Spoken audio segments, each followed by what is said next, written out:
All right, we are coming to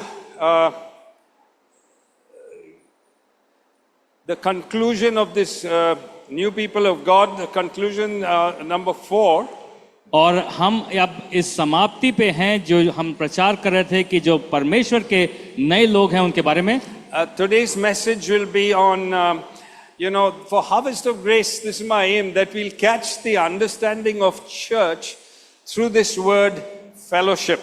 और मैं चाहता हूं कि हार्वेस्ट ऑफ ग्रेस कलीसिया होने के नाते हम इस बात को समझ जाएं और पकड़ लें कि परमेश्वर के लोगों के साथ मुलाकात करने का मतलब क्या होता है. All right, just before we do that, I'm just going to restate a little of what we shared earlier. और इससे पहले कि हम आज का शुरू करें, हम थोड़ा सा पीछे जाना चाहते हैं और बताना चाहते हैं कि क्या क्या हुआ. My hope is that as Harvest of Grace, each and every one, as a church member, we will grow in our maturing and understanding what the church is. और मेरी आशा ये है कि हार्वेस्ट ऑफ ग्रेस कलीसिया होने के नाते हम सब लोग परमेश्वर के वचन में परिपक्व हों और इस बात को समझें कि परमेश्वर के नए लोग होने का मतलब क्या है.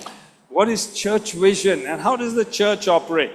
और कलीसिया का दृश्य क्या है और किस तरीके से कलीसिया में काम होता है. And what is there for each member's vision and how does each member operate? और किस तरीके से हर एक जन हम लोग किस तरीके से काम आने चाहिए. We saw in part 1 of the conclusion. और पहला भाग जो समाप्ति का था उसमें हमने देखा that God's heart is that He wants the whole world saved. और परमेश्वर का हृदय ये है कि वो पूरे संसार को देखना चाहता है कि वो बचाया जाए. And then we saw, but God's plan for this is His people. और फिर वहां पे देखा गया कि परमेश्वर का जो प्लान है कि वो किस तरीके से लोगों को बचाएगा, वो अपने लोगों के द्वारा बचाएगा. And that we as God's church are His new people. और हम जो यहाँ पर परमेश्वर के लोग हैं वो परमेश्वर के नए लोग हैं. So what's God's plan for us? Firstly, He gives us a mandate. और परमेश्वर की योजना क्या है? परमेश्वर सबसे पहले हमें एक कार्य देता है, be fruitful, कि हम जाएं और फलवंत हो जाएं. and then fill the earth. और फिर पूरी दुनिया को भर That दें. means we shouldn't be thinking of where we live. We should be thinking beyond where we live. और हमें ये नहीं सोचना है कि हम कहाँ रहते हैं, हमें उससे आगे जाके सोचना है कि हमें क्या करना है. And we saw it's not just a mandate, but it's a DNA. In 2 Corinthians 5:17, if anyone is in Christ, he is a new creation. और ये हम देखते हैं कि सिर्फ ये ऐसा एक आदेश नहीं है जो परमेश्वर ने दिया है, पर हम इस बात को समझ जाते हैं क्योंकि बाइबल कहती है कि हम एक नए लोग हैं परमेश्वर के. And God's given us a DNA of something new so that we'll change the और world. परमेश्वर ने हमारे अंदरूनी भागों में एक अपना डीएनए दिया है कि हम बदलें और लोगों में बदलाव लेके आएं. Amen. And my encouragement and my hope is that all of us, we will take our share of that. और मेरी आशा ये है कि हम सब लोग अपने अपने भागों को ले लेंगे, अपने विरासत को ले लेंगे. All right? Then we saw in part 2, we saw how the early church, how they took their share of it. और फिर हमने देखा दूसरे भाग में कि जो पिछली कलीसिया थी प्रेरितों के काम में, जो हमने देखा कि उन्होंने अपनी विरासत को कैसे लिया. We saw they were not focused on their needs and their wants. और वो इस तरीके से सिर्फ अपनी जरूरतों पे अपना ध्यान लगा के नहीं बैठे थे. They were focused on what their identity was. और लेकिन उनका ध्यान ये था कि वो कौन है परमेश्वर में. Who am I as a follower of Christ? और मैं कौन हूं अगर मैं यीशु मसीह के पीछे चलता हूं. Who तो are we as God's church or God's new people? हम कौन हैं परमेश्वर के नए लोग होने के नाते. We are people who got to change the world. और हम वो लोग हैं जो इस दुनिया में जाके And बदलाव लेके so आएंगे. this is how we saw them. They took their share by everything. They were functioning. Every member in the church was functioning. They weren't just coming to a Sunday to receive.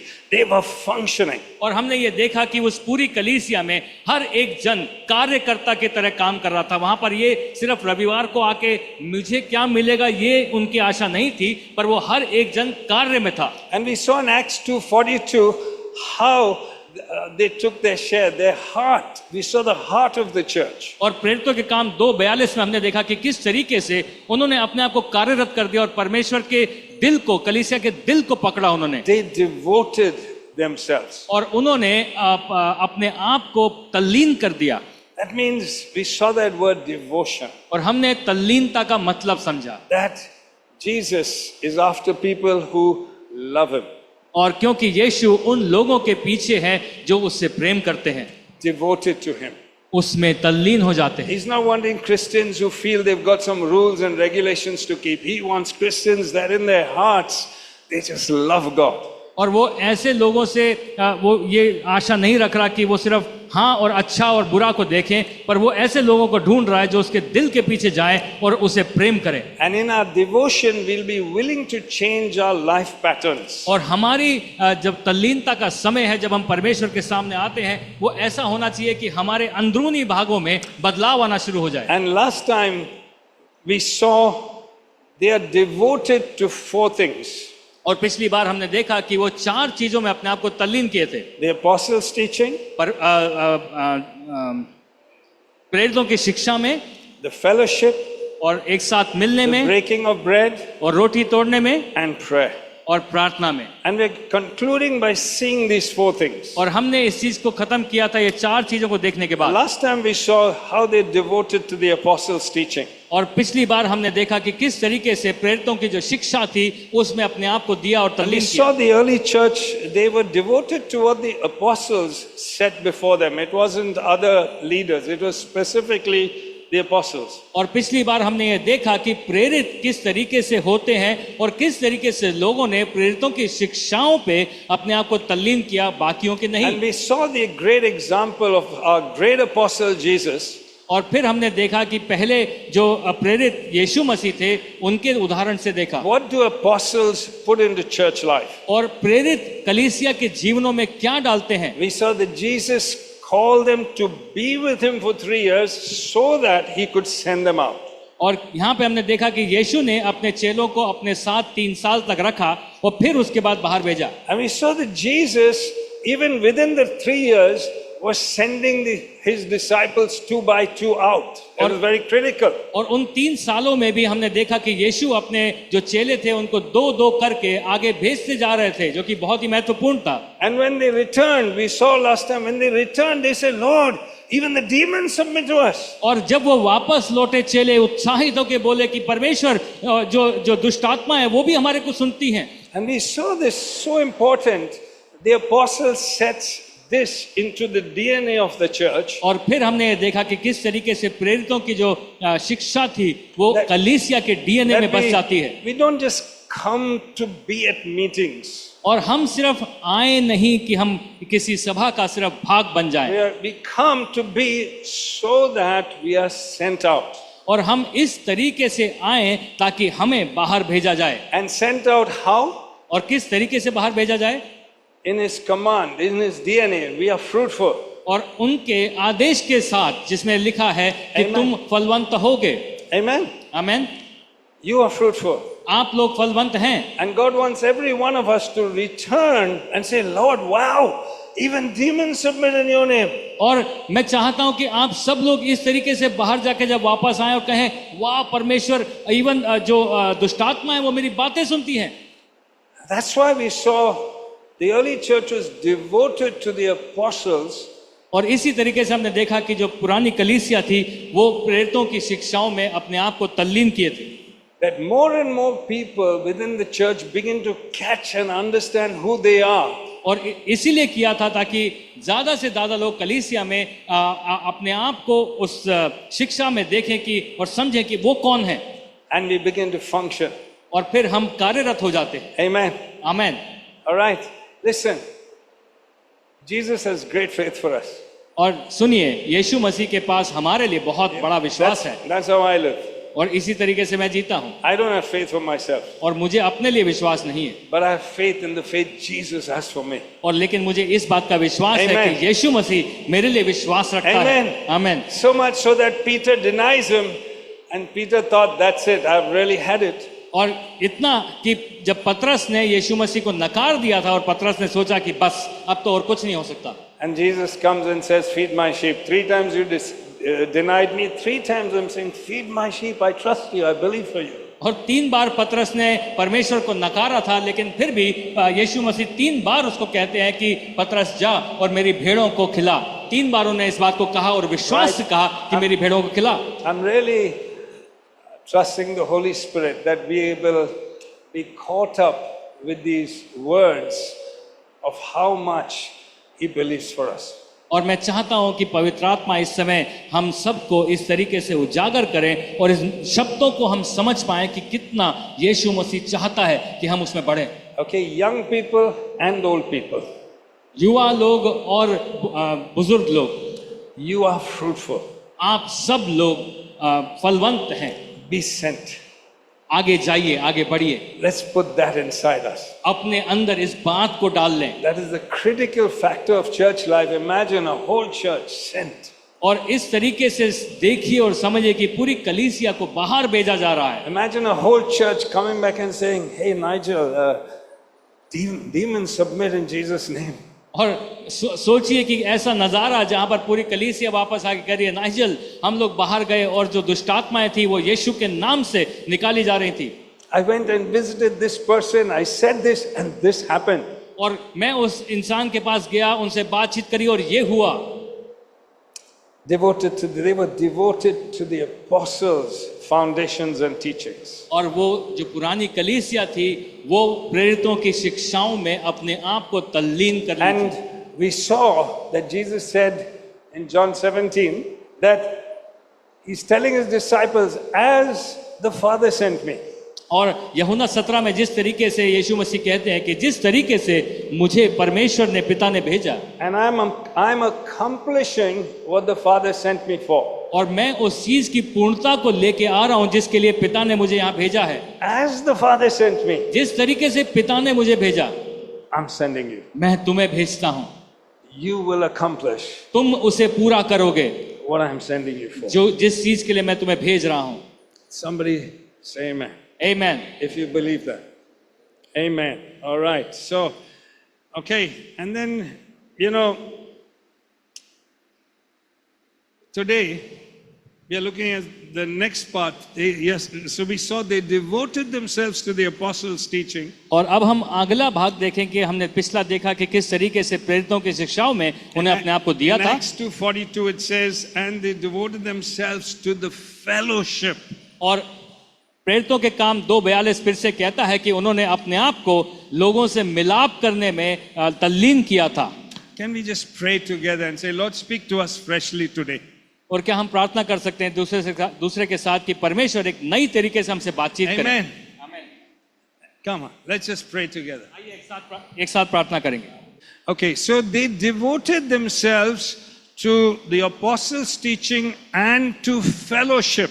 और उन्होंने अपने आप को प्रेरितों की जो शिक्षा थी उसमें तल्लीन किया और एक दूसरे से मिलने में तल्लीन किया। So we are seeing that God is wanting us to be fruitful and fill the earth. और हम यहाँ देख रहे हैं कि परमेश्वर चाहते हैं कि हम फलवंत हों और पूरी दुनिया में फैल जाएं और दुनिया को भर दें। He wants us to take our share of that. और वो चाहते हैं कि हम अपना भाग उनसे ले लें। And we see how the early church took their share. और हमने देखा कि पुरानी कलीसिया किस तरीके से अपने भाग को लेती है। They committed themselves to a pattern. और उन्होंने अपने आप को एक जैसे पैटर्न में दिया। The first thing was they made sure they were following what the apostles were teaching. पहली चीज उन्होंने जो ये की कि किस तरीके से प्रेरित उन्हें शिक्षा दे रहे हैं उस चीज को उन्होंने उस पर चलना शुरू किया। Now the second thing they devoted themselves to and were passionate about was fellowship. और दूसरी चीज जो वो बहुत उसके लिए उत्साहित थे वो था एक दूसरे से मिलना। Okay, fellowship comes from a Greek word called koinonia. और फेलोशिप जो शब्द है वो एक मिस्र देश की भाषा से आता है जिसका नाम है कोइनोनाया। यूनानी भाषा से आता है कोइनोनाना। Greek, yeah. Koinonia, koinonia. कोइनोनाया। Now, I'll tell you why I'm saying the Greek word. और मैं आपको बताऊंगा कि मैं ये यूनानी शब्द क्यों इस्तेमाल कर रहा The हूँ। word today for us is fellowship, which came in 1907. और हमारे लिए जो ये शब्द है एक दूसरे से मिलना, फेलोशिप, ये 1907 में हमें मिला। So, why are we looking at this Greek word? और इसलिए मैं जानना चाहता हूँ कि क्यों हम इस यूनानी शब्द को देख रहे हैं। Because the early church devoted themselves to, when they were reading it, this was the word, koinonia. क्योंकि जब पुरानी कलीसिया मिल रही थी तो वो उस शब्द के द्वारा मिल रही थी, कोइनोनाया। Now they understood this word koinonia.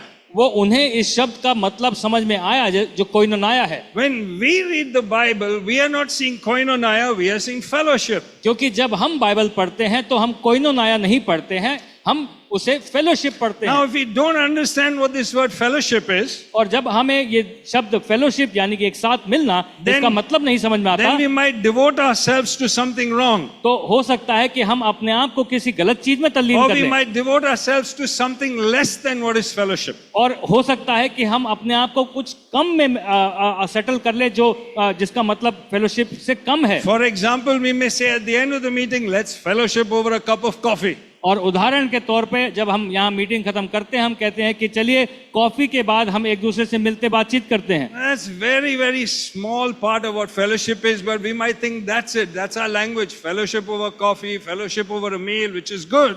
और हमारी जो भाषा जिस तरह से बन गई है कि हम कहते हैं कि कॉफी पे फेलोशिप करते हैं या खाने पे फेलोशिप करते हैं, वो सब अच्छा है, लेकिन वो उसका सही मतलब नहीं है। So we realize that the word fellowship doesn't give us a clear understanding of what the early church understood. और हम ये समझ पा रहे हैं अब कि जो शब्द है फेलोशिप वो पूरी तरीके से हमें समझ नहीं दे पाता जो पुरानी कलीसिया को समझ आई थी। So it cannot be explained in one English word. और इसीलिए एक अंग्रेजी के शब्द में इसे नहीं समझाया जा सकता। Okay, so when they devoted themselves to koinonia, और जब उन्होंने अपने आप को कोइनोनाया में तल्लीन किया, here's what they understood. ये चीज उन्होंने समझी। All right? These different words that come through in English. Firstly, community. और जो अलग अलग शब्द कोइनोनाया से निकल के आते हैं, पहला शब्द उसमें से निकलता है कम्युनिटी, जिसका मतलब है So koinonia involves a whole community. कोइनोनाया एक पूरा समाज था। Amen? That's one word. एक शब्द है, Then सिर्फ it एक शब्द। talks about communion. और फिर वो बात करता है कम्युनियन के बारे में, यानी कि एक साथ रोटी तोड़ने के बारे में। That means exchanging intimate thoughts and feelings on a spiritual level as a community. और एक समाज होने के नाते हम एक दूसरे से बहुत करीबी से एक दूसरे से हम स्पिरिचुअल चीजें बांट रहे हैं, आत्मिक चीजें बांट रहे हैं। Okay, so you're getting the word community. और आप समझ रहे हैं समाज का ये शब्द है, And the whole community is involved in communion. और जो पूरा समाज है वो कम्युनियन में तल्लीन है। Then this word, another word that comes through koinonia is participation in something.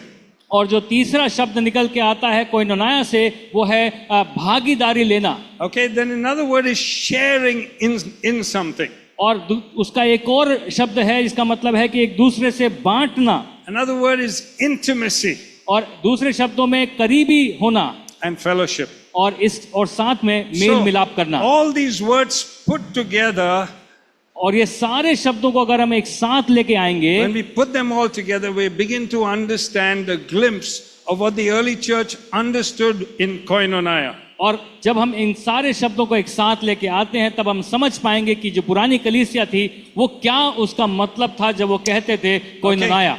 So it meant this. तो इसका मतलब ये था, Each member in a spiritual community, और हर एक जन जो आत्मिक सभा में था, intimately involved और एक साथ बहुत करीबी से वो लोग मिले हुए थे and participating और एक साथ वो भागीदारी कर रहे to थे fulfill the group's common religious purpose. और जो उस पूरे समाज का एक रूप जो चीज थी कि परमेश्वर की बातों को पूरा करना है वो बताती थी। With a wholehearted commitment to maturity और पूरे हृदय से एक साथ परिपक्व होने के नाते and function और एक साथ काम करने के लिए through unity and relationships within the community. एकता के साथ और रिश्तेदारी के साथ इस पूरे समाज में। Okay, so in our language today, और इसलिए आज की हमारी भाषा में अगर हम बोले, it's a Christian sincere commitment to the church's common purpose.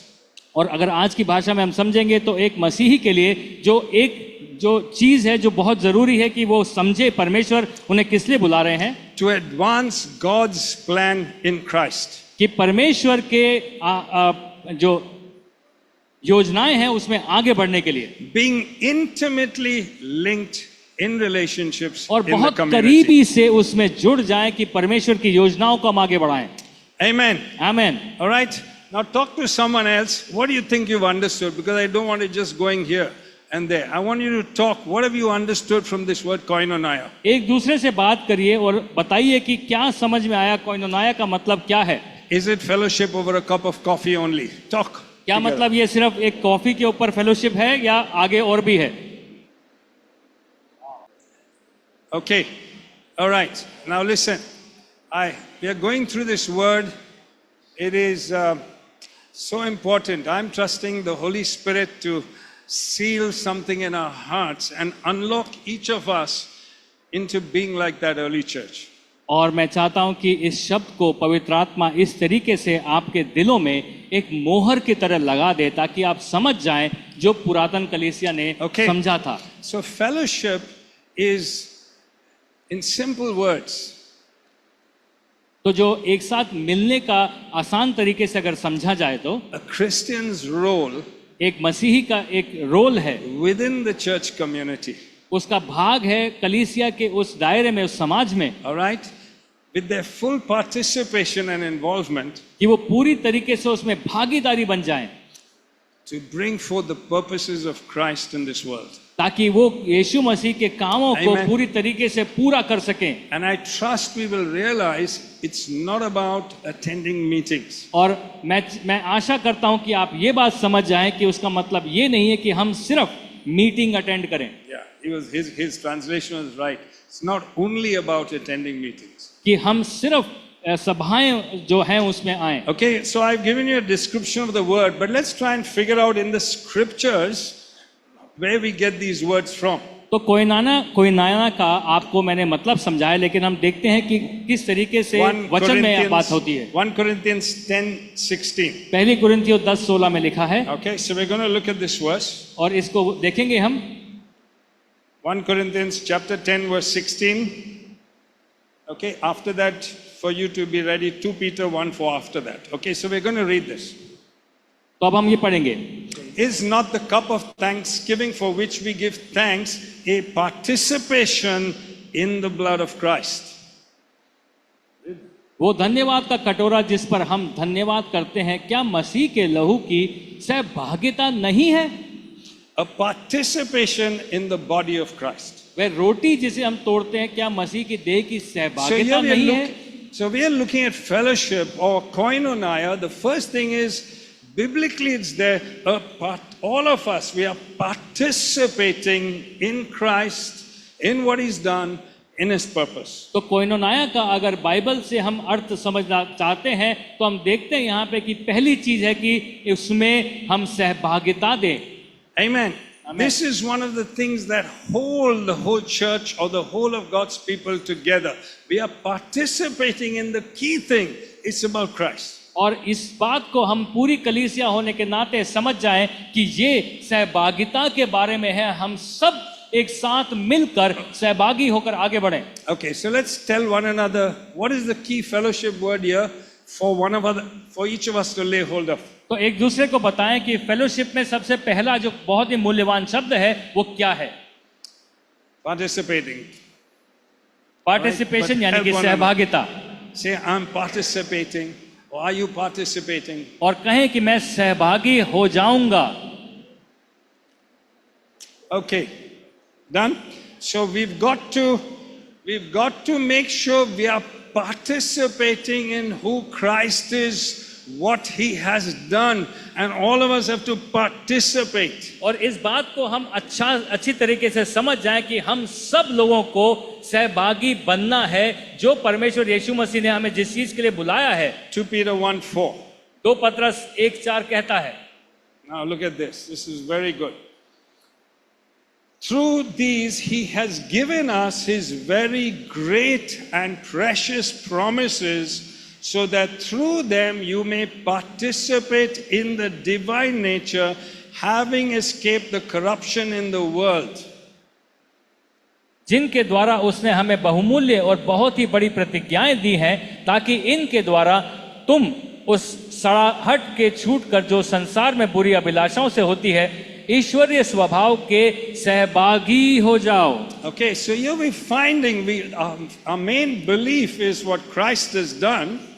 और यहाँ पर हम समझते हैं कि हमारा जो पूर्ण विश्वास है वो ये है कि क्या यीशु ने किया है। But again, it talks of another participation. लेकिन यहाँ पर एक और सहभागिता के बारे में ये बात करता है Participation in God's promises. कि हम परमेश्वर के वायदों में सहभागी हो जाएं।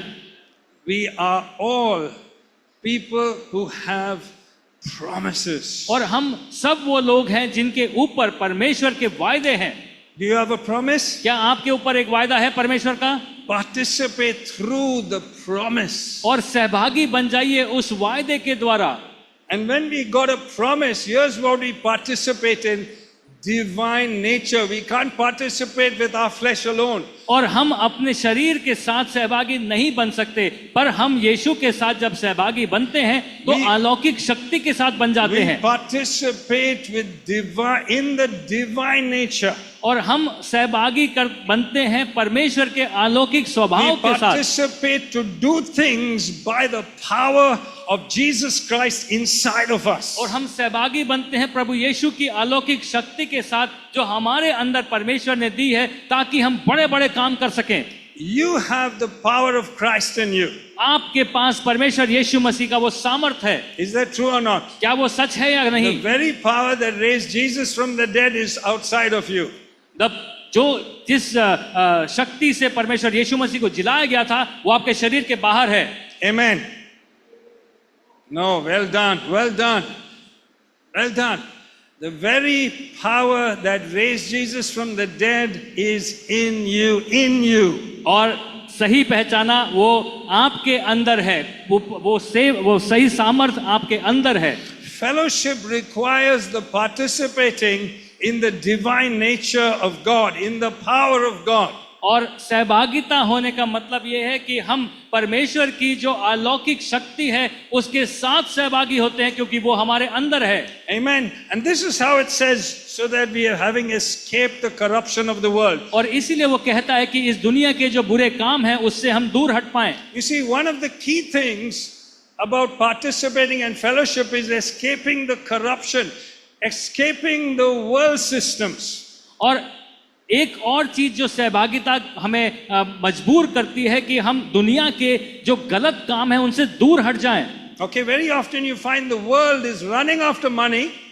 और बहुत बार हम ये देखते हैं कि पूरा जो संसार है वो पैसे के पीछे दौड़ रहा है। And slowly it creeps into the church, and you have the prosperity gospel that we should always be rich. और धीरे धीरे वो कलीसिया के अंदर भी आ जाता है और हमारे दिमागों में ऐसी बात करने लग जाता है कि हमें तो अमीर होना है। But when we fellowship, we participate in the divine nature that helps us escape the spirit of this world, so that we can follow Christ. और इसीलिए वो जो परमेश्वर की अलौकिक शक्ति है वो हमारे अंदर से काम करती है और उसके साथ हम सहभागी होकर कहते हैं कि नहीं, हमें दुनिया के नहीं परमेश्वर के पीछे चलना है। I live with God's promises. मैं परमेश्वर के वायदों के साथ चलना चाहता As हूँ। a church, I know went through years when we struggled. We said, what's happening in the church? We didn't have a single church plant. Where is God's promises? और कई बार ऐसे हुआ पुराने दिनों में, जब मुझे ये सवाल मेरे दिमाग में आया कि परमेश्वर के वायदे जो किए थे परमेश्वर ने वो कहाँ है वो कलीसियां जो परमेश्वर ने कहा था कि वो बोएगा, कुछ नहीं दिख रहा था।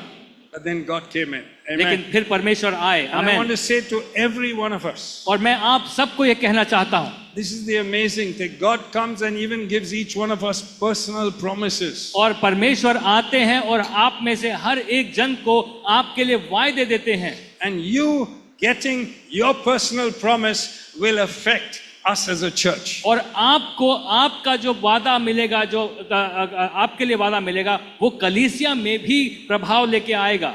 Fellowship is participation और in the promises of God. और फेलोशिप यानी सहभागिता का मतलब है कि हम सब कार्यरत हो जाएं एक All साथ। right, let's move on to Philippians 1:6. और फिलिपियों की Sorry, not पुस्तक Philippians, Philemon. और फिलेमोन की पुस्तक चलते हैं 1:6 में। Philemon 1:6. Philemon 1:6। Okay, Philemon 1:6.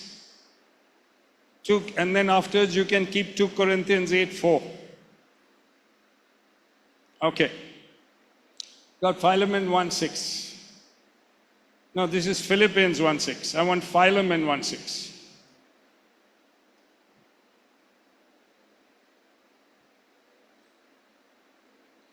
Yeah. Okay.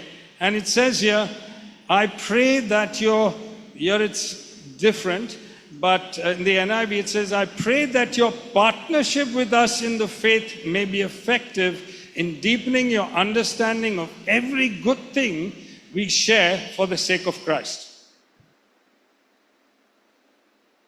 Ajay, translate this. और मैं प्रार्थना करता हूं कि हमारी सहभागिता जो हमारे विश्वास में है वो असर लेके आए, हमारी जो समझ है उसको और गहरा बनाए कि हम परमेश्वर के लिए हर एक अच्छी चीज किस तरीके से देखें। Okay, so here he's talking of the word fellowship, is showing the word partnership. और यहाँ पर जब फेलोशिप जो शब्द है इसमें ये एक जो शब्द इस्तेमाल कर रहा है कि किस तरीके से हम सहभागी हो जाएं। Amen. So, are you with me still, or you're sort of shifting? You're still with me. Great. और मेरे साथ हैं आप। Okay. Here in the writing to Philemon, it's saying, I pray that your partnership. और इस तरीके से प्रार्थना करते हैं कि तुम्हारी सहभागिता। And so we see fellowship in the early church devoted themselves to fellowship. They consider themselves as partners in the common things of Christ and the church. और जब पुरानी कलीसिया में बात करते थे सहभागिता को, तो वो विश्वास करते थे कि वो एक दूसरे के साथ मिलकर ये काम कर रहे हैं। Okay, and just to make it clear, in today's language there are no sleeping partners. Okay. और आज की भाषा और परिभाषा में अगर बताएंगे तो बिजनेस में एक शब्द होता है सोए हुए सहभागी, यानी कि स्लीपिंग पार्टनर। ऐसा कोई शब्द वहां नहीं था। Okay, in business there is a term called sleeping partner. और बिजनेस में, व्यवसाय में एक शब्द होता है जिसका नाम है sleeping partner. In the church there is no sleeping partners. Okay.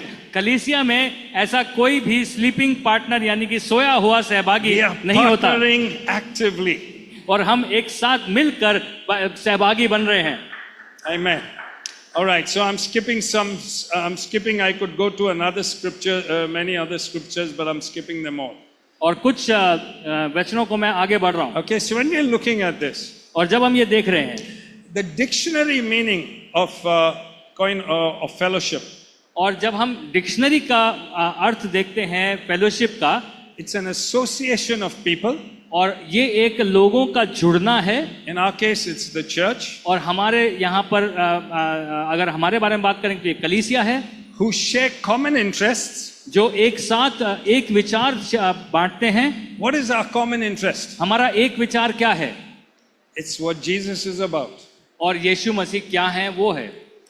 And are doing, there's the dictionary meaning carries on, and are doing something as a group. और जो डिक्शनरी में लिखा है कि वो एक साथ मिलकर कुछ एक साथ करते हैं। That means every one of us together are in it, partnership, participation and in unity. और एक साथ मिलकर एकता के साथ वो एक चीज को जुट जाते हैं करने में। And I want to say,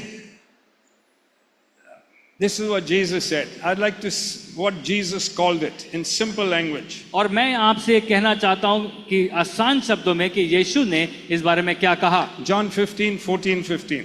यूहन्ना 15:14-15। John 15:14-15. Okay. Yeah, he says, you are my friends if you do what I command. जो कुछ मैं तुम्हें आज्ञा देता हूं यदि उसे तुम करो तो तुम मेरे मित्र हो। And then he says, I no longer call you servants because a servant does not know his master's business. और अब से मैं तुम्हें दास ना कहूंगा क्योंकि दास नहीं जानता कि उसका स्वामी क्या करता है। Instead, I have called you friends. परंतु मैंने तुम्हें मित्र कहा है। For everything that I've learned from my father, I've made it known to you.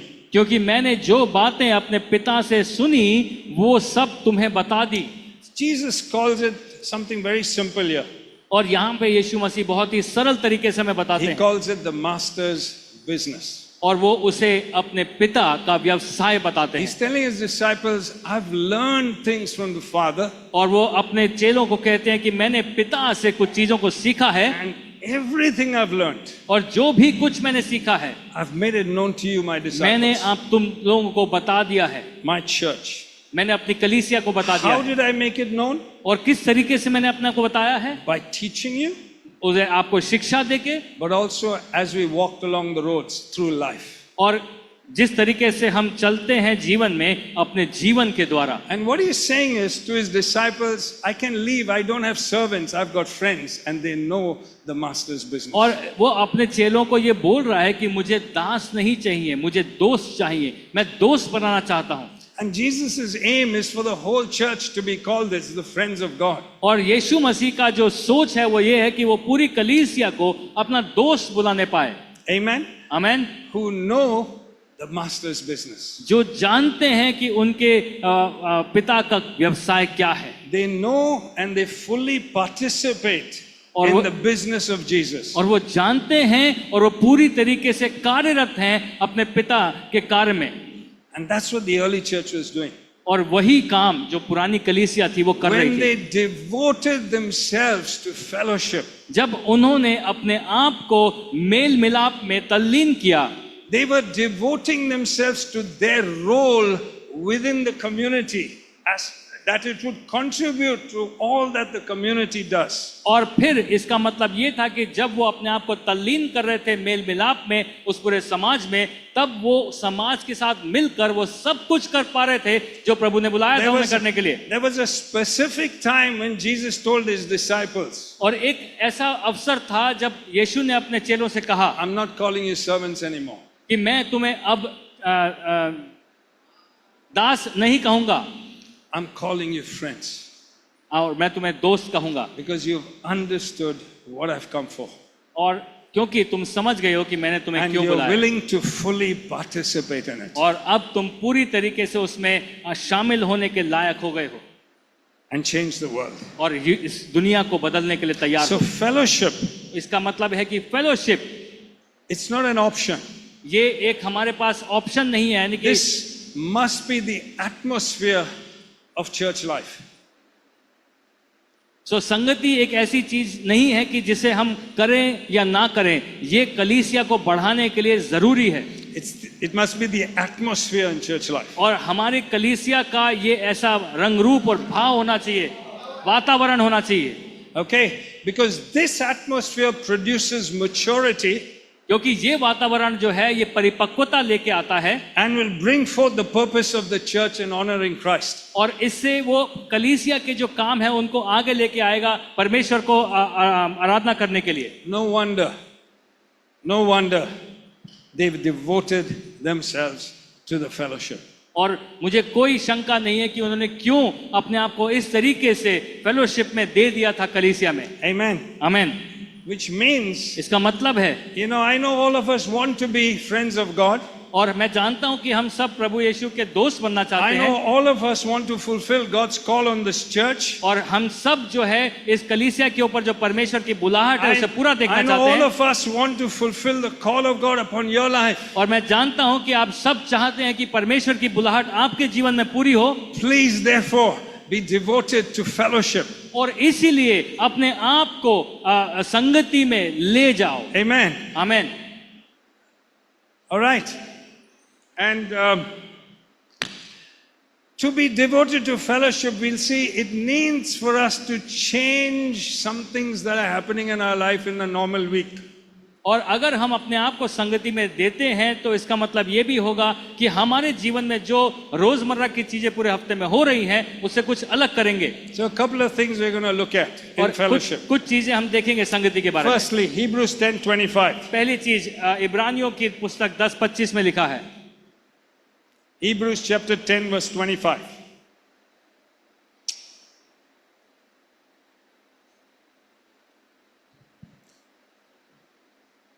Okay, it says, do not forsake the assembling of the saints as some are in the habit of doing. और एक साफ साफ कहता है कि और एक दूसरे के साथ इकट्ठा होना ना छोड़े जैसे कि कितनों की रीति है। Is that okay? क्या ये सही है? So this is just a starter.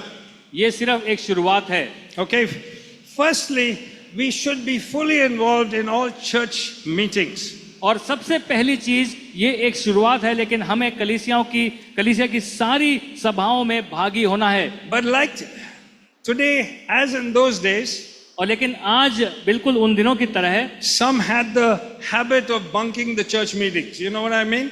लेकिन कुछ लोगों को कलीसिया की सभाओं को में आना पसंद नहीं है,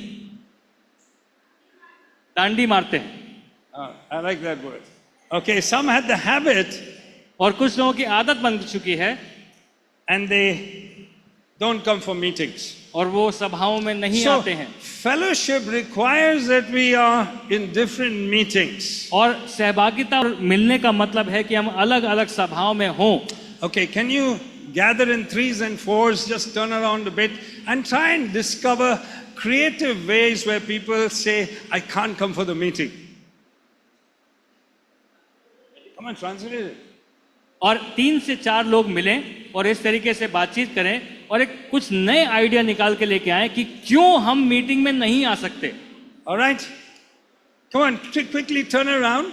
And what are different excuses that you have heard or maybe you yourself have had? Just share so we know. और अलग अलग जैसे चीजें आपने सुनी होंगी या खुद भी निकाली होंगी, ऐसी चीजें जहां पर आपने कहा कि अरे मैं नहीं आ सकता। Okay, I'm giving you just 2 minutes. I will carry on. Just 2 minutes. आपके पास 2 मिनट हैं। Let's listen up to a couple of answers. Somebody just put your hand up and the mic will come across. Just give 1 or 2 excuses. Quickly, so we can move on. Who's willing? Okay, yeah.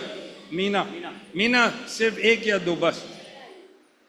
हमने group में discuss किया कि हम सोचते हैं चलता है ना, एक दिन नहीं जाएंगे तो क्या होता है, एक ही दिन मिलता है, सोने का है, या हम अनुग्रह जैसा ले लेते हैं उसको, या हमारे हिसाब से हमको जो चाहिए वो नहीं हो रहा है, ऐसे हम सोचते हैं, तो बहुत सारे कारण हम ढूंढते हैं नहीं जाने के। Very good, thank you, Meena. Someone else, put your hand up quickly. There's Dinesh. Okay. Dinesh, only one excuse discussed. Sometimes we say that I don't have time, or I'm busy at work, or I'm sick, or there are every new excuses not to come for the fellowship. Okay, thank you. Thank you, Dinesh. Someone here? नींद I'm नींद पूरी नहीं meeting हुई, Sick. Saturday को नींद पूरा नहीं हुआ तो सो जाता हुआ, कल चर्च नहीं जाऊंगा, अगले नेक्स्ट संडे जाऊंगा चर्च में, और ऑटो नहीं मिल रहा है तो मूड ऑटो गिर है नहीं मिल रहा तो मैं जा रहा हूँ फिर से घर पे। That's a good one. Thank you. Yeah. I'm meeting my brothers and sisters every Saturday. One Saturday won't make a difference. One Saturday won't make a difference. One Saturday or Sunday won't make a difference. Very good. रात को जास्ती time तक mobile में इसके लिए net पूरा नहीं होता है, इसके लिए भी उसको स्लाइडली लेके हम ये करते हैं। Oh, okay. Isaac is there. I've been busy whole week and I'm tired, so I think I'll rest on the weekend. Okay, Isaac saying, I've been busy whole week and I'm tired. Please, someone tell him when he gets married and has kids, it'll be worse. All right, okay. One last one. एक ही दिन छुट्टी का मिलता है Saturday Sunday, I can't hear. एक ही दिन छुट्टी का मिलता है तो ऐसा लगता है सैटरडे को सो जाते हैं आराम से, क्या फायदा Okay, चलो। very good. Okay, thank you guys. Thank you. Let's turn around. Means just sit in your place. Let's carry on. Okay, Silas. My social battery is over. Social? Battery. I didn't hear. It means I'm tired. I don't want to speak to people or communicate with anyone. Okay, I don't want to talk. I've had enough for the week. Very good. very Gen Z way. Okay, let's carry on. So, one of the things, the small things about fellowship, this is only the starter, is God has given grace to us to be transformed at meetings, and so it should not become a habit. You know, occasionally is fine, but if it should never become a habit. Some got into a habit of saying it's okay. So let's not do that. और इसको अगर हम समझें कि कुछ लोगों ने इसे आदत बना लिया है कि वो मीटिंग में आने से हमेशा अलग अलग बहाने देते हैं। परमेश्वर हमें बताना चाहता है कि इस मीटिंग में, सभा में हमारी बढ़ोतरी होती है। But do not forsake the assembly doesn't mean only meetings. और जो इसमें लिखा है वचन में कि एक साथ मिलना सिर्फ सभा में आना नहीं है, It's much more than that. तो बहुत कुछ ज्यादा है उससे। Right? 1 Corinthians 12:21 says this. पहली कुरिन्थियों 12:21 कहता है, Please listen to this. इसे सुनिए ध्यान से। If we think it's only about meetings, then we miss something very significant about you as a Christian. और अगर हम सोचते हैं कि सिर्फ ये सभा में आने के बारे में है तो हम कुछ भूल जाते हैं या छोड़ देते हैं अपने बारे में समझने के लिए। The eye cannot say to the hand, I don't have need of you. आंख हाथ से नहीं कह सकती कि मुझे तेरा प्रयोजन नहीं है। That means it's talking about the body, the whole community, और ये बात कर रहा है पूरे शरीर, पूरे समाज के बारे में, and every part of that body और हर एक भाग उस शरीर का। cannot say, if you're an eye, you cannot say, I don't need you, you ear. और अगर आप आंख हैं तो आप इस तरीके से नहीं कह सकते कि कान, मुझे तेरी जरूरत नहीं है।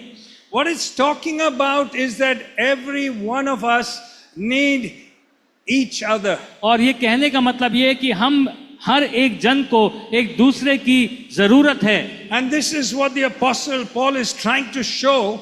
और पौलुस हमें यही दिखाना चाह रहे हैं It's not just about meetings. कि सिर्फ ये सभाओं में जाने के बारे में नहीं है। There's a life that comes from God through each one of us and our lives if we share it with somebody else. और अगर हम अपने जीवनों को एक दूसरे से बांटते हैं तो परमेश्वर का जो नया जीवन है वो हमारे अंदर उजागृत हो जाता And है। we cannot forsake this. और हम इसे नहीं छोड़ सकते। You're important. आप बहुत मूल्यवान हैं। Errol preached that message recently. There is no small roles, right?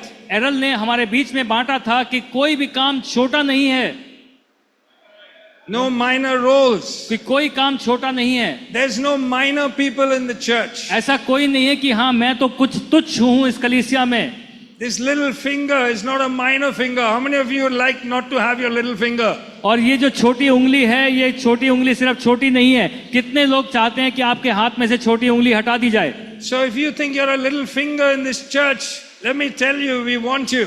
और अगर आपको लगता है कि आप इस कलीसिया में इस छोटी उंगली के बराबर हैं, मैं आपको कहना चाहता हूं कि हमें आपकी जरूरत है। God wants you. परमेश्वर को आपकी जरूरत है। And you will make a difference to the body of Christ. और आप पूरे परमेश्वर के जो शरीर है, देह है, उसमें एक अंतर लेके आएंगे। Amen. आमेन, Amen. आमेन। Listen, सुनिए, it's about functioning. ये कार्यरत होने के बारे में है। It's not just meetings. If the eye says और सिर्फ ये मेल मिलाप के बारे में नहीं है। अगर आंख कहती है to the hand, अपने हाथ से what's the hand doing? कि हाथ क्या कर रहा है, It's functioning. वो अपना काम कर रहा है। This church is about functioning. और ये जो कलीसिया है इस बारे में है कि हम सब कार्यरत हों। It's about being available. Fellowship is about being available to function. और संगति इसके बारे में है कि हम सब एक दूसरे के लिए हाजिर हैं। As a brother, as a sister in Christ. एक ब्रदर या एक भाई या बहन होने के नाते। Okay, I'm going to close with this. और इससे बंद करेंगे हम। There are so many scriptures that speak about one another. और कितने सारे जो वचन हैं वो बात करते हैं एक दूसरे के बारे में। John 13:34 and 35. यूहन्ना 13:34 और 35 कहता है, Jesus said, यीशु "Love कहते हैं, one another as I have loved you." एक दूसरे से उस तरीके से प्रेम करो जैसे मैंने तुमसे You प्रेम see, किया है। Jesus introduces one another. यीशु जो है एक दूसरे के बारे में हमें बताते हैं। Amen. Amen. If we have church, अगर हमारे पास कलीसिया है, it's not about enjoying the preaching. और इसका मतलब ये नहीं है कि सिर्फ हम आए बैठे और प्रचार का It's not मजा about, लें। it's not about enjoying the worship only. और इसका मतलब ये नहीं कि सिर्फ जो वर्शिप है उसे हम मजा लेके चले जाएं। It's not about having just your prayers answered. और इसका मतलब ये भी नहीं है कि सिर्फ आपकी प्रार्थनाओं का उत्तर दिया जा रहा है। All these things are there. ये सारी चीजें तो हैं, But then Jesus introduces and says to the disciples, love one another. लेकिन इसके बावजूद यीशु मसीह हमारे को मिलाते हैं इस चीज से जो कहता है कि एक दूसरे से And प्रेम so करो। he introduces another concept about fellowship. और इसीलिए वो हमारे बीच में एक ऐसा बात लेके आते हैं जो संगति के बारे में हमें समझाती है, which the early church devoted themselves to. जो पुरानी कलीसिया ने अपने आप को बना दिया था It is one another. कि एक दूसरे के बारे में He है। doesn't just teach it. ये सिर्फ एक प्रचार नहीं है, At the end, he tells them this. और आखिर में ये उनसे बताते भी हैं। And then he says, फिर वो कहते हैं, as I have loved you. जिस तरीके से मैंने तुमसे प्रेम He's किया। saying, I've lived with you. You've seen me do one another. और आप मेरे साथ जिए, आपने देखा मैं किस तरीके से एक दूसरे से प्रेम रखता था। And then the apostles now, और अब जो है जो प्रेरित हैं, they begin to lay hold in the New Testament of this term one another. और अब वो इस जो नया बात है नए करार में कि एक दूसरे के बारे में उसे पकड़ लेते हैं। And so we don't have time to run through the scriptures, but listen, I want to say something to you. If Jesus is saying love one another, लेकिन हम इस बात पे पूरी तरह से नहीं जा सकते, पर अगर यीशु कह रहे हैं कि एक दूसरे से प्रेम करो, he knows they can make a difference वो जानते हैं कि हम एक बदलाव ला सकते हैं to someone else in the church. किसी और के जीवन में। Amen? Amen. And listen, church, I want to tell each one of you, और मैं आप सबसे कहना चाहता हूं कलीसिया, you can make a difference to someone else in the church. You are chosen for it. आप लोगों का चुनाव किया गया है। आप सब लोग किसी और के जीवन में बदलाव ला सकते हैं। Please do not minimize who you are. इसलिए अपने आप को छोटा ना बनाए, परमेश्वर ने आपको जो बनाया है उसे देखें। All right? Is that okay? क्या ये सही है? I really want to say this. मैं ये कहना चाहता हूँ, What God is calling to us as a church जो यीशु मसीह हमें बुलाहट दे रहे हैं कलीसिया होने के नाते, has to have you doing the one another, because many will change because of you. और उसमें आपकी सहभागिता होनी बहुत जरूरी है। आप एक दूसरे को जो प्रेम दिखाएंगे वो बहुत जरूरी है, तभी कलीसिया आगे बढ़ेगी। You are the answer to somebody else. किसी और के लिए आप उत्तर हैं। As a leader, एक as a अगुआ leader, होने के नाते I just want to say this. मैं ये कहना चाहता हूँ, I've gone through various difficult times as a leader. मैं अगुए होने के नाते आपको बता सकता हूँ कि मैंने अपने जीवन में बहुत सारी कठिनाइयों को देखा है। And sometimes in the most excruciating of times, और कई बार जब दर्द बहुत ज्यादा होता था, I've just had an ordinary church member come to me and say, Nigel, I just want to say, I'm with you. और उन समय में एक साधारण कलीसिया का कोई व्यक्ति मुझे आके कहता था, नाइजल मैं तुम्हारे साथ हूँ। And I want to say this. और मैं आपसे कहना चाहता हूँ, In case you think leaders are such supermen, और अगर आपको लगता है कि अगुए जो हैं वो सुपरमैन जैसे होते हैं, I need you. मुझे आपकी जरूरत है। And those words were life to me. और वो जो शब्द थे वो मेरे लिए जीवन भरे थे। And if I need you, और अगर मुझे आपकी जरूरत I है, know everyone needs you. और इसका मतलब ये है कि हर एक जन को एक दूसरे की जरूरत है। Amen. Amen. Listen, can you tell somebody else, listen, you are important in this one another. और क्या आप बता सकते हैं कि आप जो लोग हैं जरूरत है, हम एक दूसरे के लिए जरूरत है। Amen. Thank you. All right, I'm going to run through this now, okay? I'm not giving the scripture verses.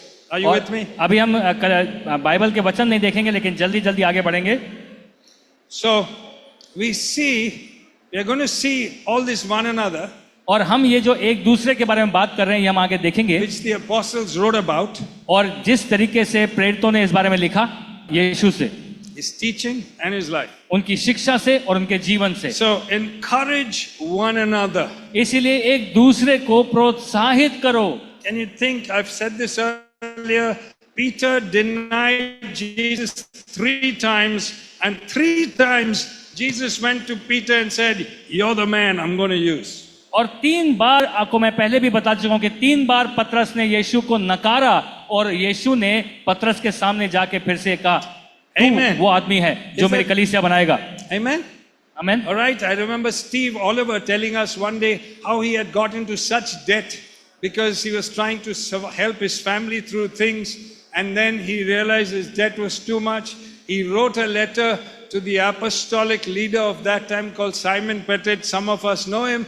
He wrote and he sent his resignation letter saying, "This is my condition as a leader. Here's my resignation. I don't qualify to be a leader." और अगर हम Steve की एक कहानी है इसके बारे में जब बात करते हैं कि बहुत पहले की बात है, वो अपने जीवन में बहुत कर्ज में आ गए थे और उसकी वजह से वो परेशान होकर उन्होंने एक लेटर लिखा साइमन पेटिट को, जो उनके अगुए थे, उस समय प्रेरित थे। उन्होंने कहा कि मैं अब इस्तीफा देना चाहता हूं क्योंकि इतना सारा कर्ज मेरे ऊपर है और मैं आगे नहीं बढ़ पा रहा हूं। And Simon Pettit said, received the letter and said, "Steve, now I want you on my apostolic team." और फिर साइमन पेटिट ने वो चिट्ठी को जब पढ़ा, उन्होंने कहा कि मुझे अब तुम मेरे प्रेरित वाली जो टीम है उसमें चाहिए। This is the atmosphere of the church. ये वातावरण है कलीसिया Now का। tell me, can you do this to someone? क्या आप किसी के लिए ये कर सकते हैं? Can you do this? क्या आप कर सकते हैं? You can encourage one another, आप एक दूसरे को प्रोत्साहित कर सकते हैं, admonish one another. एक दूसरे को बढ़ावा दे सकते हैं। Paul admonishes Peter in the book of Galatians. और पौलुस जो है पीटर को, पतरस को आगे बढ़ावा देता है गलातियंस में। Peter was going wrong. Correct. Sorry, गलती मैं बोला कि पौलुस पतरस को डांटता है, उसे सही करता है। Amen. Confess your sins to one another. एक दूसरे के सामने अपने पापों को बांटिए। The adulterous woman was caught in sin. Jesus forgives her publicly. और जो व्यभिचारी औरत थी वो अपने पापों का माफी यीशु से मांगती है और सबके सामने यीशु उसे माफ करते हैं। Do you think we can have an atmosphere in church life where people feel free to confess our sins because they know they are not condemned but they are helped? और क्या आप ऐसा वातावरण महसूस कर सकते हैं कलीसिया में कि जहां पर कलीसिया के लोग एक दूसरे के सामने आकर अपने पापों की माफी मांग सकते हैं, उनको बांट सकते हैं, क्योंकि उन्हें पता है कि उन पर दोष नहीं लगाया जाएगा पर उन्हें प्रेम से देखा जाएगा। Yes, can we do that? Can you do that? और उन्हें दोष नहीं लगाया जाएगा पर उनकी मदद की जाएगी। क्या हम ऐसा कर सकते हैं? Can we do that? Can we create an atmosphere where people can come to us and say, "I've done wrong, please help me"? और क्या हम ऐसा वातावरण इस कलीसिया में बना सकते हैं जहां पर एक दूसरे के पास हम आए और कहें मैंने ये गलती करी है, मेरी मदद कीजिए? Yes or no? हाँ कि ना? Listen, fellowship means having an atmosphere of forgiveness in church so people don't feel condemned or they are lifted up. समझिए कि जो संगति है उसमें एक ऐसा वातावरण होना चाहिए जहां पर लोग दोषी ना महसूस करें पर उठाए जाएं और सोचे कि हाँ मेरा भी यहाँ पे मदद हो सकती है। Forgive one another. एक दूसरे को माफ कीजिए। This is an atmosphere of fellowship, forgiveness. और ये एक वातावरण ऐसा है हमारी संगति का कि हमें एक दूसरे को माफ करना है, Accept one another. एक दूसरे को लेना है। I was thinking of Zacchaeus, that short fellow. I think people didn't really like him, but Jesus accepted him. जक्कई की कहानी जब हम देखते हैं, वो छोटा सा इंसान था, लोग शायद उसे बहुत ज्यादा चाहते नहीं थे, लेकिन यीशु ने उसे अपना बनाया। Serve one another. एक दूसरे की सेवा करिए, Build one another up. एक दूसरे को बढ़ाइए, Be hospitable to one another. एक दूसरे के साथ मेल मिलाप करिए और उन साथ खाना बांटिए, Bear one another's burdens. एक दूसरे के बोझ को उठा के चलिए। Church, I'm closing with this. यहाँ पर मैं बंद करना चाहता हूँ। If we get a hold of this, अगर हम इस बात को पकड़ लेंगे, every week, हर हफ्ते we need to switch something in our schedules. हमें अपने जो कार्यक्रम में थोड़ा बदलाव लाना पड़ेगा। All right? How are you doing one another with someone in the week? कि अपने हफ्ते के अंदर आप किस तरीके से एक दूसरे के लिए सोच रहे हैं, With who are you doing that? किसके साथ मिल रहे हैं, किसके साथ कर रहे हैं। Can you do that? क्या आप कर सकते We'll हैं? close with this. हम इस बात से Can खत्म you करना just चाहते share हैं। with someone, I'm doing this or I intend to do this. I want to lay hold of fellowship. और मैं संगति को पकड़ लेना चाहता हूं और इस हफ्ते में ये करना चाहता हूं। क्या आप ये बांट सकते हैं एक दूसरे से? Share one or two things you say I want to start in God about one another. एक या दो चीज आप बांटिए आपस में कि ये मैं करना Come on, चाहता हूँ just share it परमेश्वर with someone and we'll close. और एक दूसरे के साथ करिए, फिर हम खत्म करेंगे।